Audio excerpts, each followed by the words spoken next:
What is going on, everybody? Welcome back to another episode of the Phaithful Phanatics Show. We are live here on a very, very happy and good Friday. I'm one half of your host, Dylan Davis. To my right, my faithful co-host, Scotty. The Sixers offense is heating up as the playoffs are just a few short games away. They are currently sitting in the 6th seed over in the Eastern Conference. The Phillies had a day off yesterday, but they returned to action today at 4 in Colorado against the Rockies. They get 3 there, and then 3 out on the West. 3 more out on the West Coast, against the San Francisco Giants before returning home as the schedule tightens up here early on in the season. We are live on the DSM-Media Twitter page, and as always, the DSM Philadelphia YouTube channel. So, guys, make sure to do yourself a favor, do us a favor. Make sure to check us out on Twitter at DSM_media. Hit that follow button, and then check out the link tree in our bio. It'll take you directly to every social media platform we are on. But if you want to be interactive throughout today's show, if you want to get your thoughts, comments, questions pulled up here with us and chat with us, make sure to subscribe to the YouTube channel. It's the best and only spot we can see your comments through StreamYard like you see on my screen. My man, happy Friday. What is going on?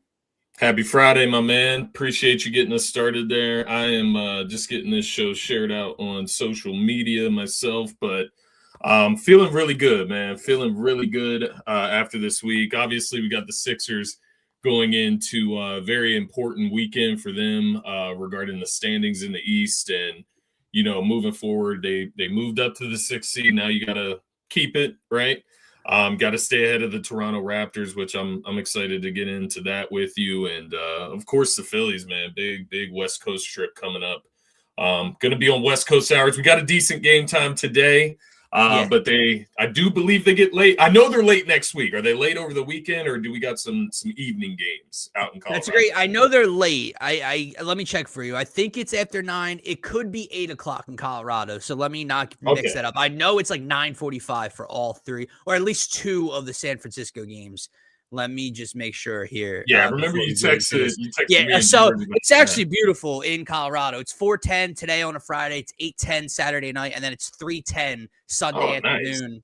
Nice. And then you get 9:45, and then 3:45 on Wednesday against the Giants. So not terrible. You get 2 late games over the course of the next 6. So we'll be all right. It's not that long West Coast trip of Arizona, Dodgers, Giants, whatever else they throw your way. And it's not like an NBA West Coast trip where you're going to have, the 10 p.m. or 10:30 type of games across the West Coast trip, right? Correct. They can have day baseball games. So that is a good thing, because I'm sitting here with my NBA brain thinking, oh, man, we're going to be up until midnight watching Phillies next week. But we might with San Fran, but to be fair, but over the weekend, we should be good. Should be fun. We're talking about whatever you want to talk about, Martian. Happy Friday. Good Friday, as Dylan plugged earlier, if you celebrate. But, no, I'm feeling good. The energy's right today, man. Ready for this work week to be over. And hopefully have some fun with Philly this weekend, man, and the Philly teams. And then we got Easter on Sunday, if you celebrate. So, yeah. On any Easter egg on, Scotty? Nah. Might eat some candy, though. This kid's gonna have 9 cavities before the week's over. I go to the dentist on the 17th too, so I'm not perfect timing for you. There you go. Yeah, what a weird. Let's start there. Yeah. Ian said he's trying to tell us, and to be fair, not totally wrong. You and I kind of put the Sixers on the back burner. I think 85% of the fan base did, if not a larger portion of the fan base did as well, with how things were looking. At the end of the day now, oddly enough, isn't this exactly what we wanted as the season started? Maybe a better, maybe a higher seed, right? Like we all would have loved, imagine if they were a top 2 or 3 or seed. But didn't we all just ask for them to be in a playoff spot, healthy, into April? Yeah, and that's exactly that's where we're at.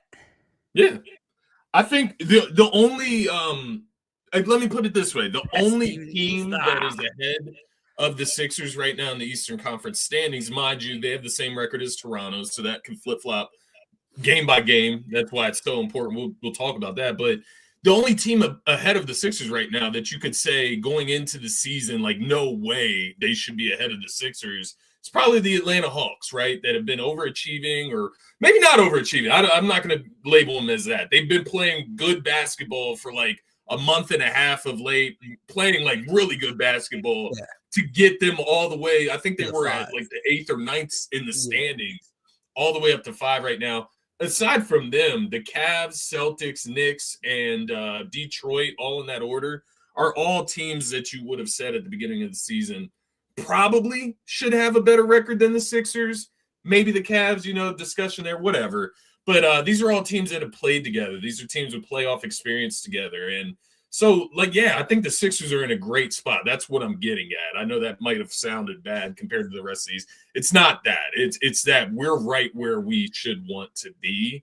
Yeah. And I think the only thing we could ask for more is maybe the 5th or the 4th seed. I think that would be our let's talk about how they get there, right? How they get there is continuing to win games over the last 6, I think, is 6 games are remaining. 5, 6, 7. I don't know. 6 games remaining. Yeah. I know that they get Minnesota on Saturday, and then you get Detroit. Obviously, no Cade Cunningham, but still Detroit, at San Antonio, at Houston.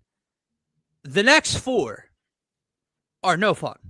Yeah. So if this Sixers team is to climb up in the standings and reach that 5th spot and overtake the Hawks, but also B, really continue to prove Gin's point. Now, I know there's West Coast teams actually 3 of them are West Coast teams out of the 4 I just named. So I know he's talking about that's a different conversation. But if you really want to prove that point to Gin and to everybody else that wants to believe, you have to show something over the next 4.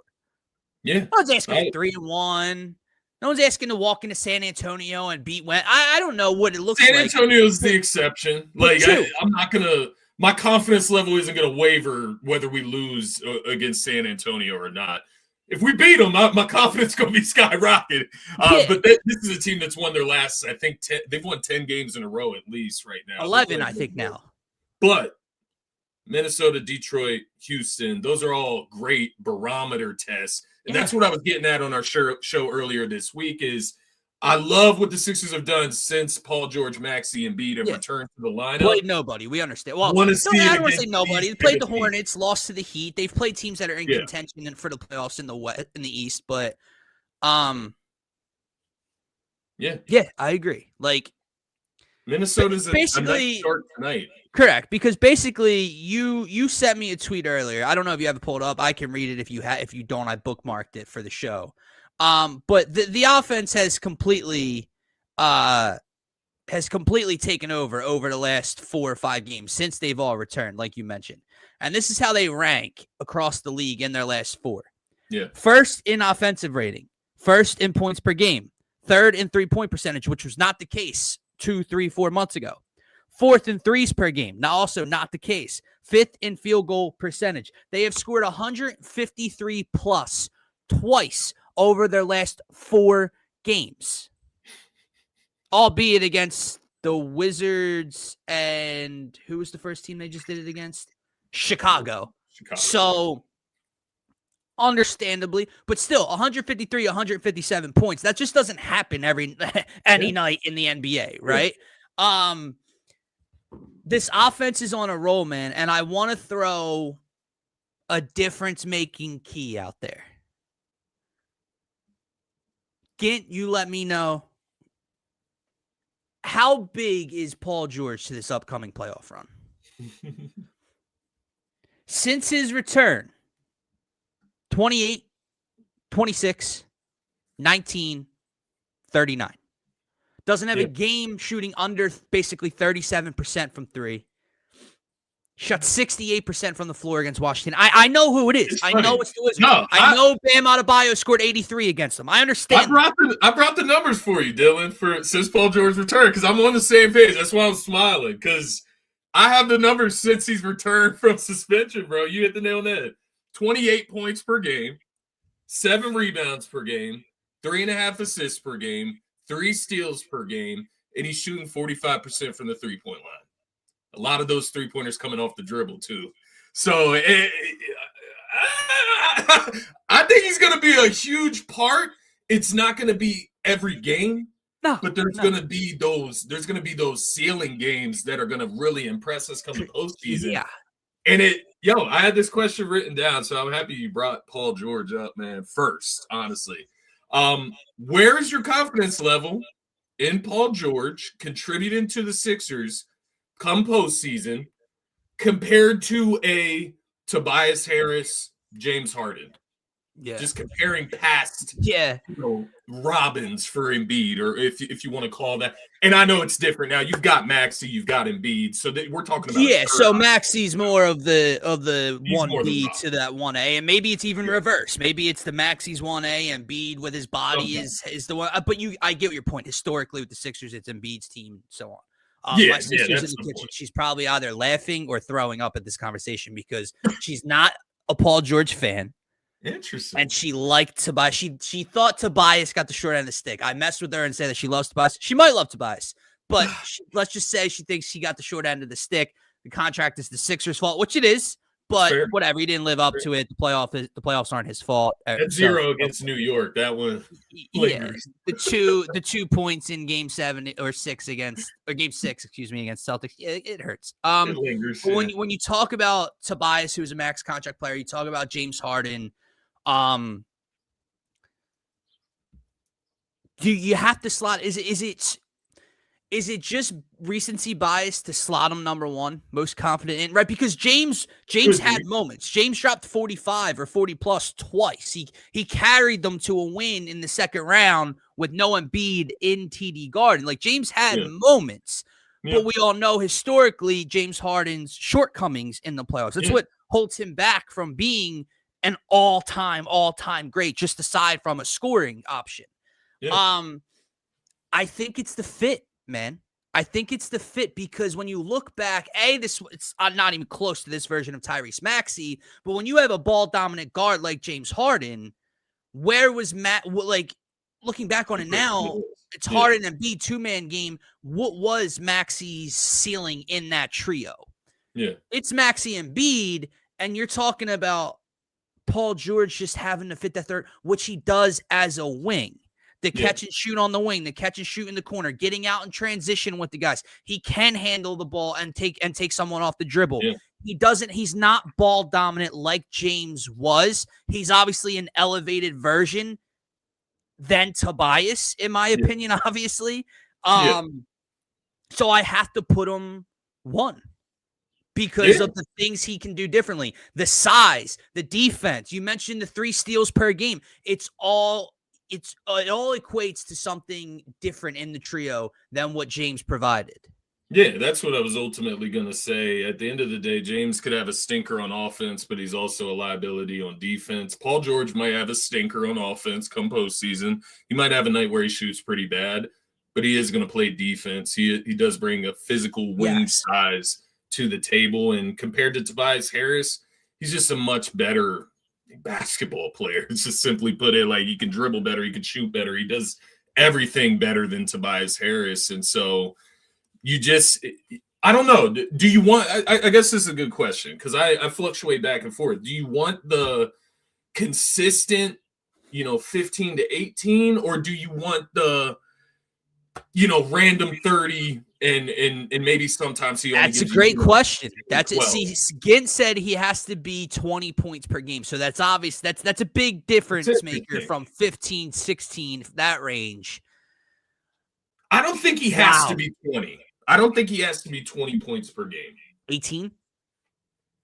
Meet somewhere in the middle then? Like 16, 17 to, I guess, 20. Yeah, you could put him at that 20. I just, on a night-to-night, if Maxey is good, if Embiid is good, you have VJ, you have Grimes. I mean, I don't know. Yeah, it's a fun question that you pose because what would you rather take? Like, the consistent, okay, let's say he averages 17 a game, but his high is 22 in any game. Right. Or he might have a game where he scores 11 on bad shooting, but he has throughout the course, like in a series, he has 2 games where he scores over 30. Those 2 games can steal you a game on the road. You know what that's tough, man. I don't know. It is Obviously, we tough can't see the future and know the situation when he scores the 30, but because that's the thing. Like James Harden did win us what 1 or 2 games in that Boston series. He win. now granted, Embiid was huge in the second one. I think James stole game 1 in Boston with 45. Yeah. Then I think game 4, when we were down 2-1, James and Joel combined for like 75 or something like that. Yeah. So, yeah, I think I would just go probably like, low of 15, high of maybe, 25 in the postseason, but he's just giving you that consistent 17 to 18.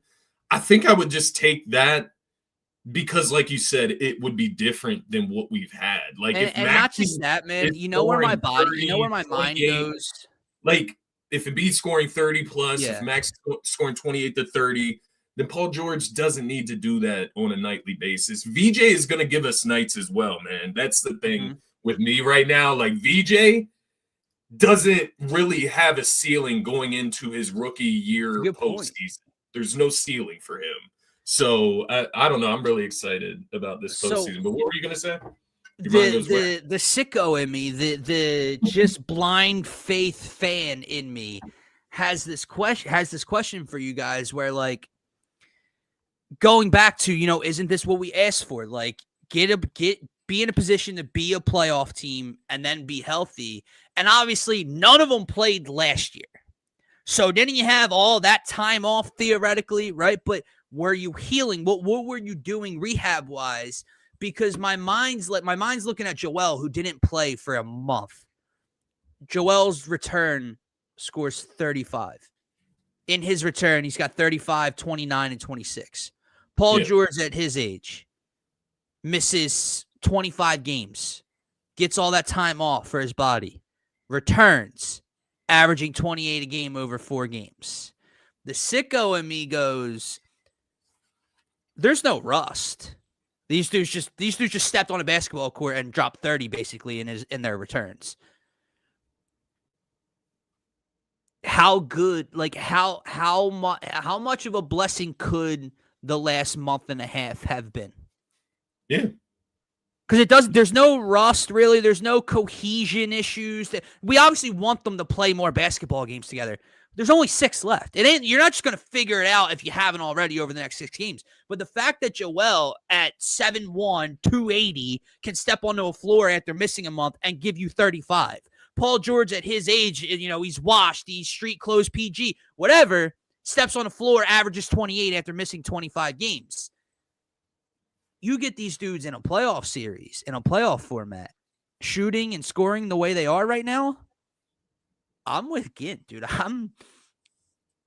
They're competing with anybody in the East. Competing at the minimum.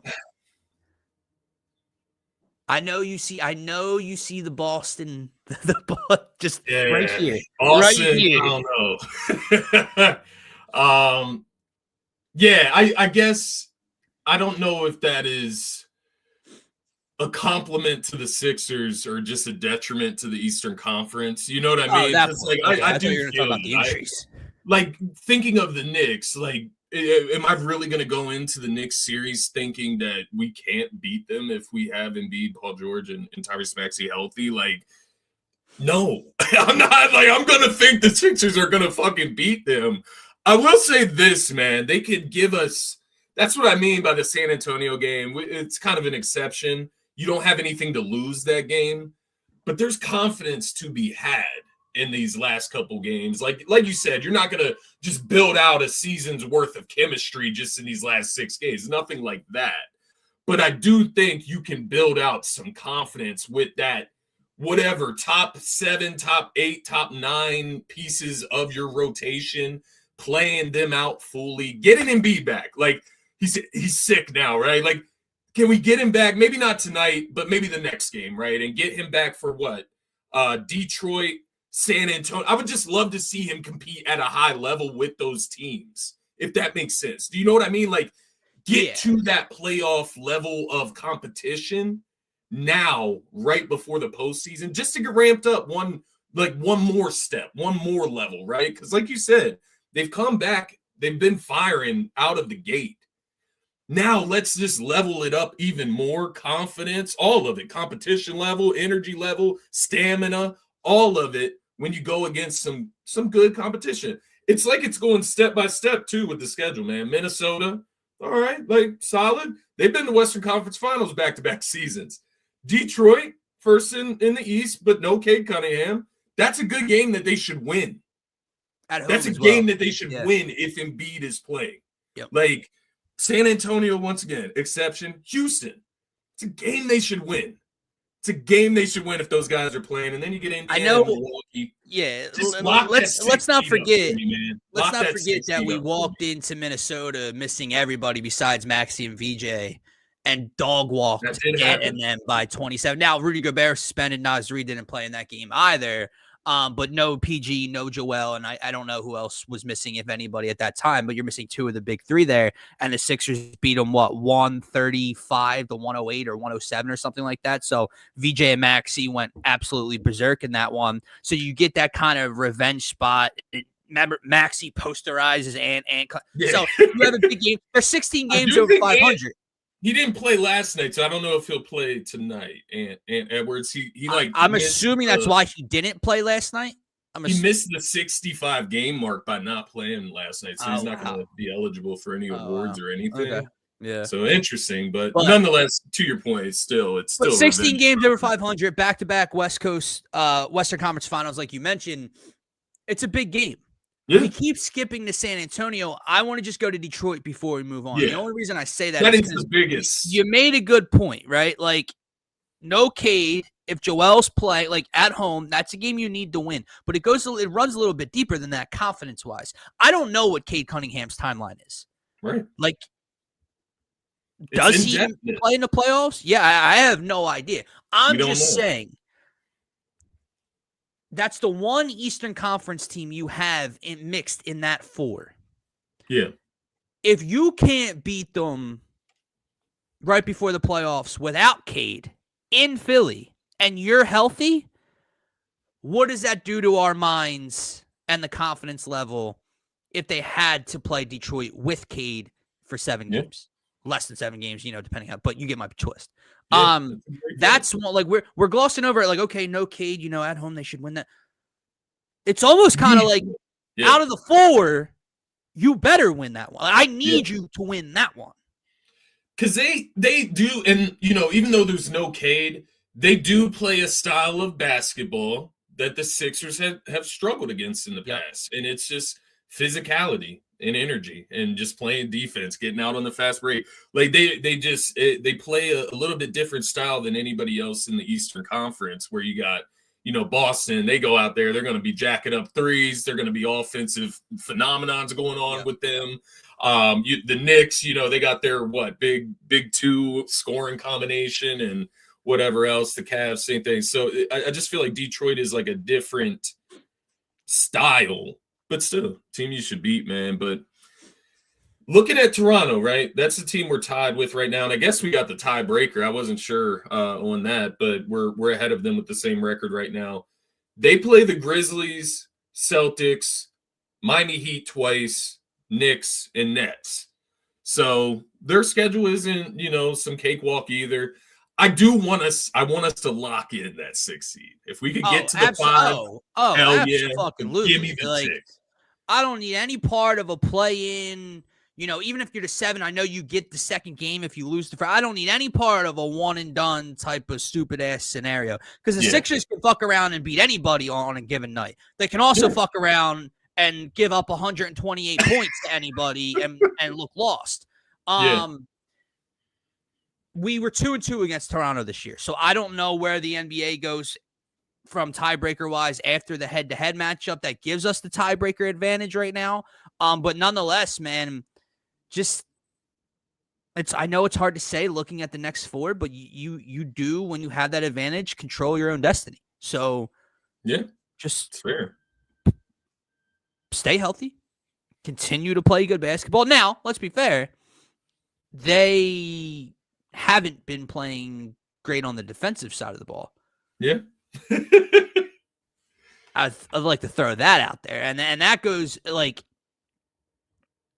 that goes back to even like before everyone returned, and obviously, they would not probably be the most sound defensive team without Joel, without Paul George. Like, I'm not breaking news here, but going back to March 17th, they've given up 124, 118, 116, 123, 137, 114, 119, 131.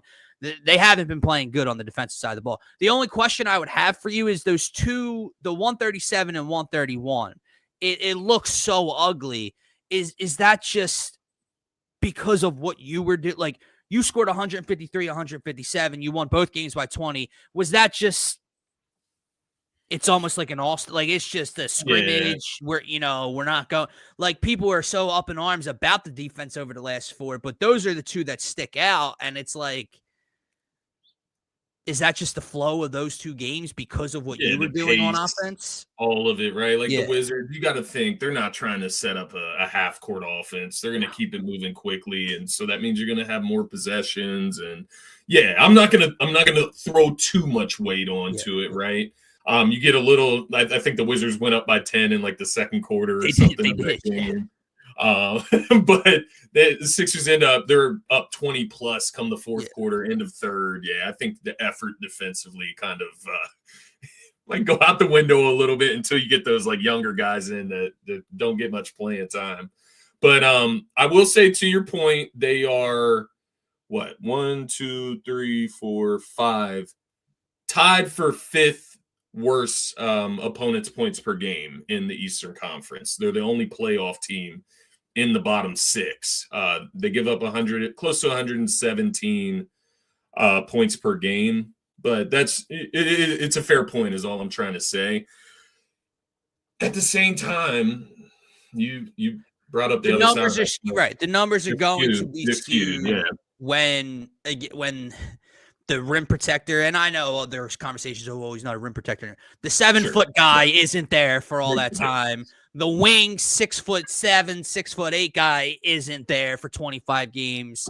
The defense isn't going to look all that great, right? When you're getting smoked, there, you got to have Drummond in or Watford, right? Who doesn't play defense. So, I'm with you. You get it. But man, that's kind of.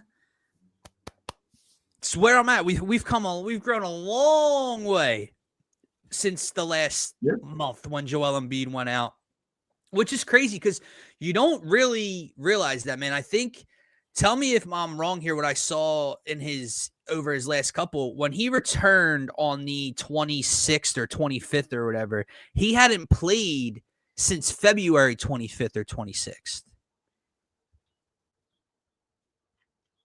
Yeah. February 26th against Miami. Missed a month. Yeah. I'm on the show thinking, he's missed like the last 2.5 weeks. He missed a fucking month. Yeah. So, the numbers are going to be skewed. The team's going to look as bad as they have. And now they don't look so bad. I'm not going to lie. The Miami fourth quarter stings. Because all three were not playing. A good look.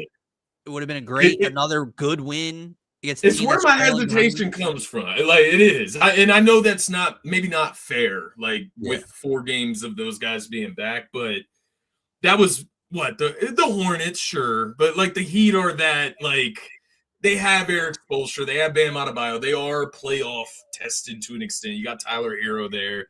And it's just one of those I would like to get, if we're trying to get serious before the postseason, but I don't know. I'm not going to make mountains over molehills. They got opportunities coming up. Now, if you go out and you tonight give up 130 to Minnesota, and maybe Edwards isn't playing, and you lose that game, and then you go and play Detroit without Cade, and maybe you lose that game, right? Hey, don't get me wrong. We'll be right back at fucking square one. Exactly. They fuck around and do something like that. I don't think they're going to do that though. No. I think they beat Minnesota tonight. They should. We'll see where my head's at after Minnesota. That's the best way I can put it. It's a fun, big game tonight. We're so close to the playoffs, and if we haven't experienced playoff basketball, now I know we went decade without experiencing playoff basketball. So about what I'm about to say sounds stupid to most. We haven't experienced playoff basketball in over a year. We're at 2 years technically, right? By the way We missed it last year, so you have to go back another year until so 2 years ago is when we were gearing up for a playoff run.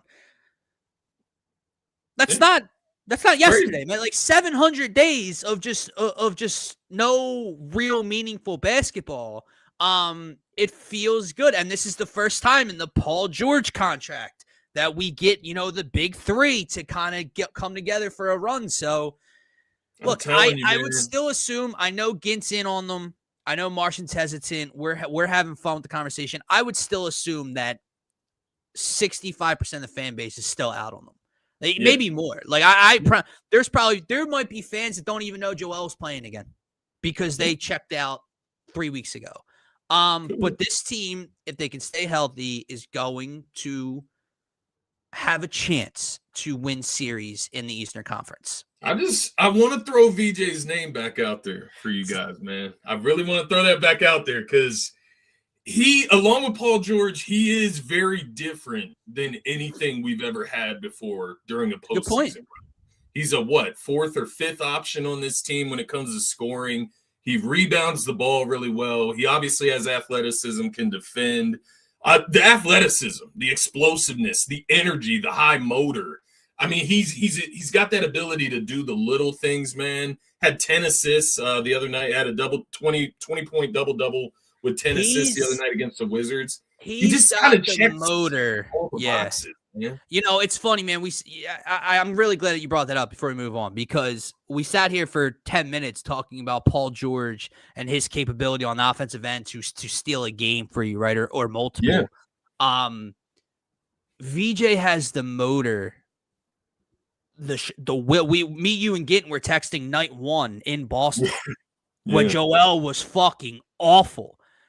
And VJ, just his first night in the NBA, walks into Boston and does whatever it takes to win a basketball game.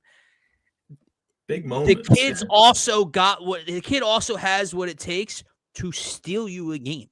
And it's not going to be steal you a game and James is 45 or if Paul drops 32. It's not going to be steal you a game like that. Yeah. It'll be steal you a game where he's got 24 as the third option that night, but he's got 9 rebounds, 5 assists, 2 blocks in the clutch, 3 steals. Like that's how he's going to steal you a game. And he's got the fucking motor and balls to do it. Yeah. He stepped into the league and didn't give a fuck. Yeah, no, I think it's a great point, and I do want to give Nick Nurse a little bit of props here because you get this young rookie guard, and he's unlocked. Come the postseason, he's ready to go. He's got all the experience you could want going into his first postseason, and that's because Nick Nurse, call it bold or not, decided to start VJ from the start of the season in that starting lineup. And he could have very easily went with a veteran like Quentin Grimes and started him instead of VJ this entire season, which he's gone against. He's stuck by it's VJ. A good point because people are going to say, "Oh, third overall pick." The Sixers weren't your typical third overall pick, right? When you start this year with Maxey, Paul George, and Embiid, ain't your prototypical third overall pick. So there was a possibility where he could have went a route like that. We've seen him do it. It's more like don't fuck this up, type of thing. But still, giving more so Doc. We've seen very younger talent on the Sixers, but because I don't know if Doc's doing that, man. I think Doc goes veteran. I think he goes Q-Dot. I think he goes Quentin Grimes in that starting role, man. And Doc would have done some weird fucking shit. Kyle Lowry would still be playing under Doc. And see, that's Nick Nurse's guy, and he's still Eric Gordon would have been getting minutes in the start of the season if Doc Rivers was here for sure. Andre Drummond would be the backup. Yeah, 1,000%. But let's move on, man. Before we wrap this up, Phillies, Colorado tonight. You get 3 there, and then you get 3 at San Francisco, which is obviously going to be a fun series out in the NL West. The Giants have a chance to compete. Obviously, the Dodgers are there. The Padres are there. The Diamondbacks are a good ball club again. So that's a loaded division. But the Giants are one of those teams that can compete and get into the postseason this year. They got better over the offseason, traded for Devers last year. They beat the Mets last night. What are the Giants to start this year? Let me just check. They're 3-4. So not a great start. They did take 2 out of 3 versus the Padres last series. They got swept by the Yankees to start the year. Rough look. But 2 out of 3 versus Padres and just beat the Mets last night. So Giants going to be a good team. Colorado, not so fucking much. So you and I were discussing, the first 6 and how if it wasn't for some 9th inning heroics and Edmundo Sosa and Justin Crawford coming to save the day, and obviously Bryce homered and JT homered and Kyle drove and Trey Early. So the other guys did get on the board, but really if it wasn't for the young guys, if it wasn't for the outfield, Marsh has been great, Garcia's been good. The big guys would be 2-4 right now and would be catching much more flack for being 2-4 and losing both series to subpar competition in the Nationals and Rangers than being a 500 ball club. I know we're our 7th game in. It's time to get into gear. Yeah. It's like spring training did happen. You guys did play meaningful games. Some of you, Bryce, Kyle, you did play in a World Baseball Classic. Yeah. You've played great pitching. I don't know like what the rust is. I don't know what the not being ready looks like. I don't get that. It's time to just put up because you're playing. You already fucked around and got blown out by the Nationals. The Rangers are not going to be a very good team. There's no reason for you to be 3-3, and that's where we are to start the year. This is sweep to me. Now, I said to you the other day on the show, it's hard for me to say that. It doesn't matter if you're playing the worst team in the league or whatever. It's hard to say, just go sweep them, right? So you got to go one at a time. You get Nola on the mound. Then you get Luzardo with a bounce back. And then Taiwan's got to go for the sweep on Sunday. But this is sweep to me, playing the Rockies early on in this year, man. They're just one of the worst teams in baseball. It's just point blank. I'll look at their depth chart right now. Scotty, if you told me, Dylan, I have $1 million for you in this bag, it's yours if you can name me 3 Colorado Rockies. I'm not sure I could do it. I'm not fucking around. I kind of want to say Chris Bryant still plays for them. I could be way off. So let's see. I don't see his name, but maybe he's just like inactive right now. He probably doesn't still play. I'm just saying, like, that's where my mind went when I thought Colorado Rockies. Okay, Kyle Freeland, their ace. I do know him. Lorenzen, former Philly, pitches today. That's funny. I didn't know he signed there. Willie Castro was a utility player for the Cubs. He's their starting second baseman. Bretton Doyle was a name defensively that we were looking at in the offseason. Not going to be much of a bat. Mickey Moniak. There's the kid. This guy, like, point blank period. Wow. This might be a bottom 3 team in baseball. Yeah. They can make an argument for the worst team in baseball. They have no pitching. They have no hitting. This is, if there's ever a sweep on the table, it is right now. This is the perfect get-right spot to be 6-3 heading into the Giants series, and we can reconvene Monday night for that series. But that's where my mind's going. I don't think that's too much to ask, man. Victor Vodnik is their closer. Hunter Goodman, TJ Rumfield, Kyle Karos, I know Ezekiel Tovar, but who gives? My point is, no one knows these guys. Yeah. And I think, even on the other side of things, because I know you mentioned the bats, but even with these pitchers this weekend, you got Nola, you got Luzardo, you got Walker. These are all guys. All 3 of our losses. Yeah. Like, not just losses, but they had, like, not the greatest outings. Walker, terrible. Horrible. Luzardo, bad. Nola, pretty bad. Yeah, exactly. Not their best by any means. And so you look at the Rockies on that end as well. Another opportunity to bounce back. I would love to see Nola come out and have a good night tonight, man, and get us started on the right foot. Yeah. But the bats, just to go to the other side, man, the bats can start us off hot as well. They can give Nola some confidence moving forward in the game by getting some runs early, right? Getting started early. It was nice to see Kyle do that in the first game of the year. Yeah. I'm going to text my buddy, Steve, because he's going to the game. You know Steve, him and a couple friends are in Colorado right now. I want to ask him what the weather's like. Is it a nice crisp day? Is it warmer? Whatever it is. Because if you know anything about Colorado, Scotty, what is it that you know? When you hear about Mile High, it's the elevation, right? Yeah. Yeah. If you can't hit at Coors Field If the bats cannot get going, not only against that pitching staff, but in that ballpark, I don't know what to do for the rest of the season. I get it works both ways, but who should feast more at Coors Field? Kyle Schwarber, Bryce Harper, Adolis Garcia, Alec Bohm, Trey Turner, so on and so forth, or Willie fucking Castro and Mickey Moniak? Who should have an easier time putting runs on the board in this ballpark this weekend? The Phillies.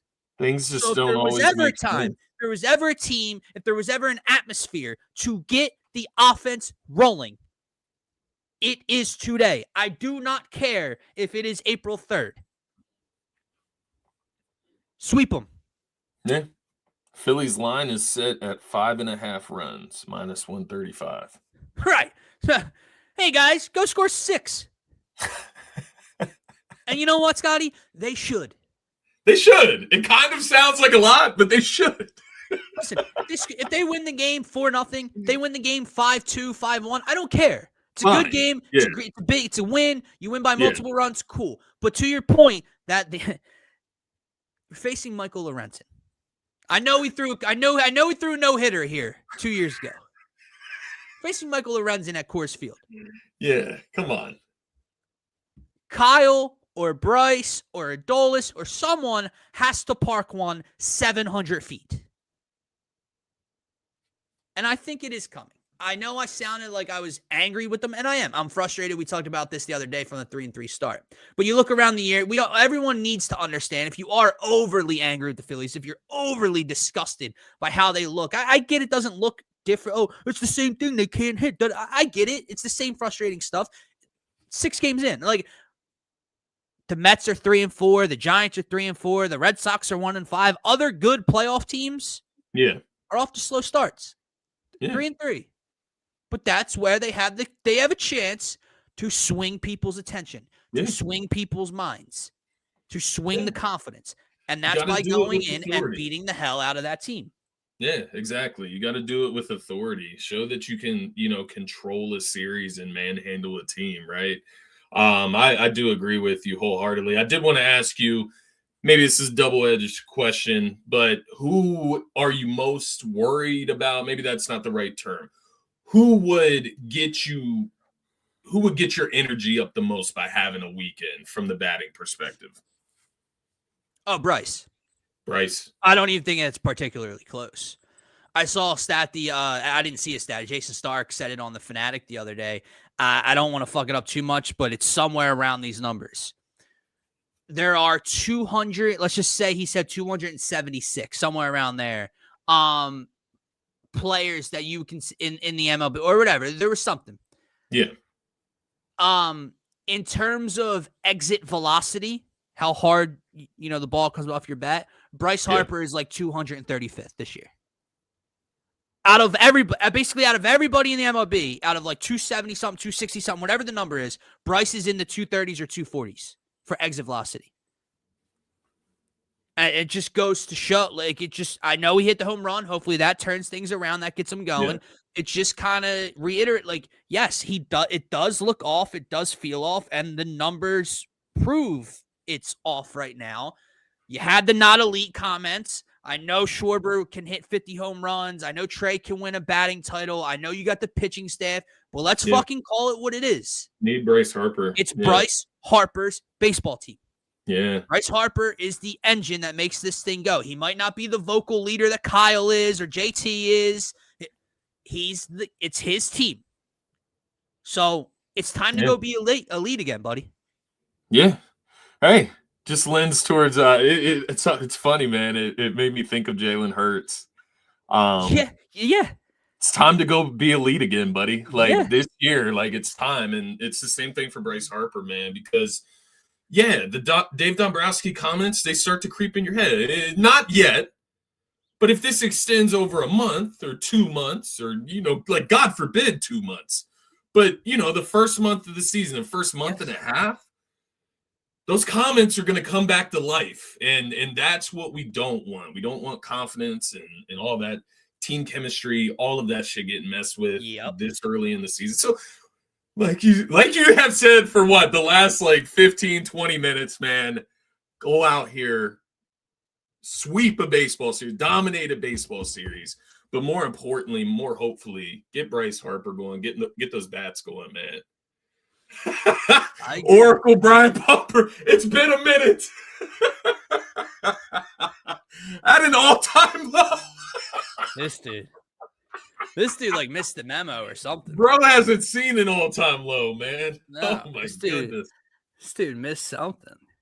All-time low. We're back. Sixers had the number one offensive rating in the league over the last 4 games, back in a playoff spot. The fuck you talking about? Thank God it's time to wrap this show up. I couldn't deal with Oracle Brian Pumper today. Not gonna ruin my weekend. For myself, for Scotty, guys, for DSM, enjoy the rest of your weekend. We'll be back with more content starting next week, Monday or Tuesday. Scotty, George, and I will be dropping more Keep 3, Cut 5, so subscribe to the YouTube channel for that. Me and Scotty will also be live throughout the week on the Phaithful Phanatics show. We'll get some pregame lives going with the Sixers playoffs coming around, some Philly stuff. So make sure to just tap in, subscribe, follow, and enjoy your weekend. Peace out. Peace, everybody. Go Sixers.